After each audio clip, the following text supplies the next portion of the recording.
Hello everyone, welcome to my channel. चलिए my way फुरेन के नेक्स्ट पार्ट को स्टार्ट करते हैं।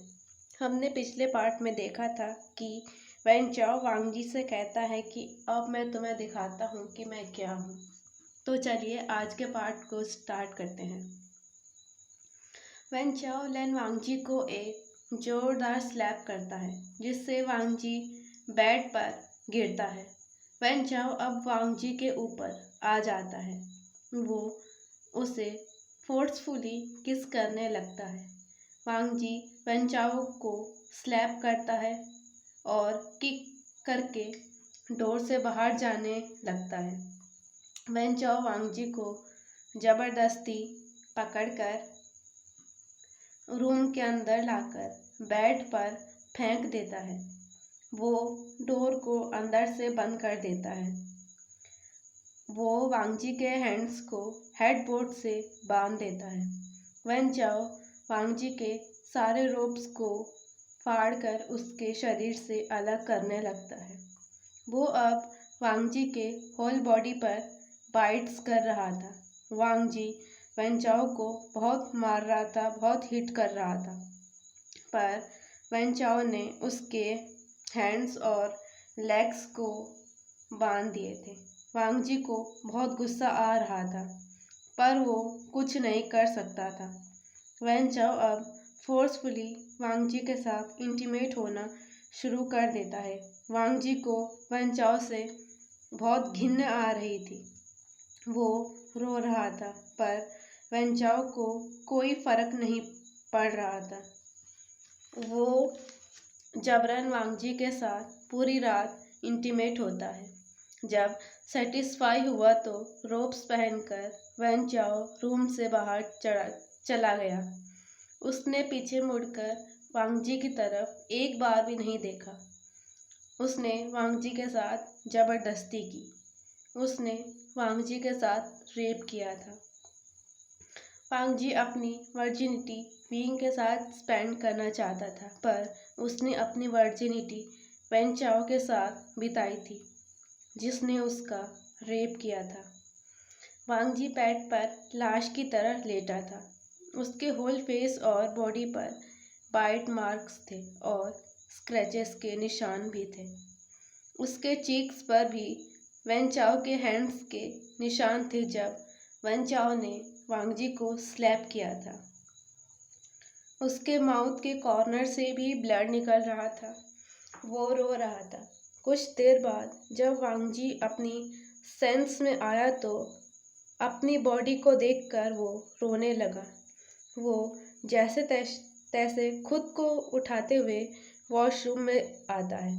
खुद को रगड़ कर साफ कर रहा था। वो वैन चाओ के कोई भी मार्क्स को अपनी बॉडी पर नहीं चाहता था। 2 से 3 घंटे तक नहाने के बाद जब वो रूम के अंदर आता है तो उसके रोब्स फटे हुए थे। बेड पर बहुत सारा ब्लड था, जो वैन चाओ ने जब उसके साथ जबरदस्ती की थी तो तब वो ब्लड आया था। वो रोते रोते रोते अलमारी से दूसरे रोब्स निकाल कर पहनता है। बेडशीट को वॉशरूम में रखकर और सारा मैस क्लीन करके वो बेड के एक तरफ बैठकर रोने लगता है। वो बार बार विंग को याद करता रहता है। उसकी पूरी बॉडी में पेन हो रहा था। अब दिन बीतने लगे थे। वांगजी के 3 सर्वेंट थे, वैन चिंग, वैन निंग और शुयैन। वो वांगजी की हर बार टेक केयर किया करते थे। जब वैन चाओ का ये रोज का काम था कि वो ड्रंक होकर आता और वांगजी के साथ जबरन इंटीमेट होता या जबरन रेप करता। सेटिस्फाई होने के बाद वहाँ से चला जाता। वांगजी रोने के अलावा कुछ नहीं कर सकता था। वैन चाओ उसको कहता कि विंग अभी भी मेरी कैद में है, तुम्हारा इनकार करना उसकी जान ले लेगा। वांगजी मजबूर होकर वैन चाओ को उसके साथ सब कुछ करने देता था। समय बीतने लगा था।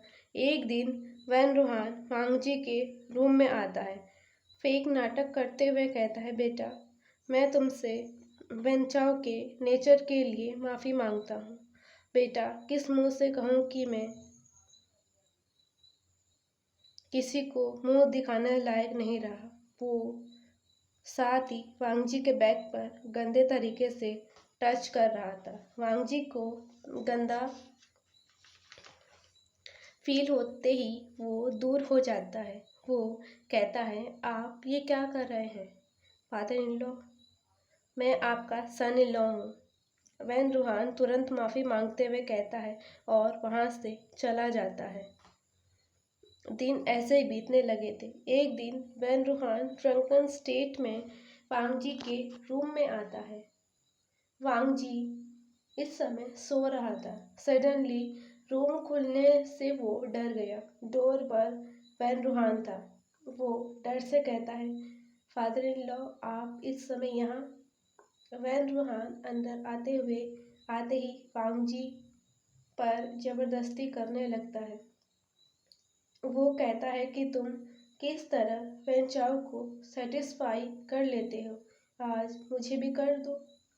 मेरी नज़र शादी से ही तुम्हारे ऊपर थी, पर तुम वेंचाओ के स्पाउस थे तो मैं शांत था, वरना मैं तुमको अपनी कॉन्क्यूबाइन बना लेता। पर सुबह वेंचाओ ने मुझे कहा कि अगर मुझे कुछ इंजॉय करना है तो मैं तुम्हारे साथ कर सकता हूँ। वो भी पूरी रात वांगजी के साथ वो सब किया। वांगजी बस रो रहा था और अपनी किस्मत को कोस रहा था। अब समय बीत रहा था। वांगजी वाइन पैलेस में अब एक स्लेव की तरह ही रह गया था। हर कोई आता और उसके साथ जबरदस्ती कर लेता, पर वांगजी कुछ भी नहीं कर पाता था।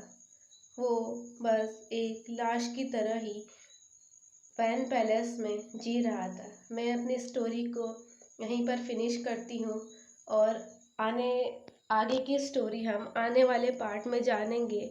तब तक के लिए गुड बाय।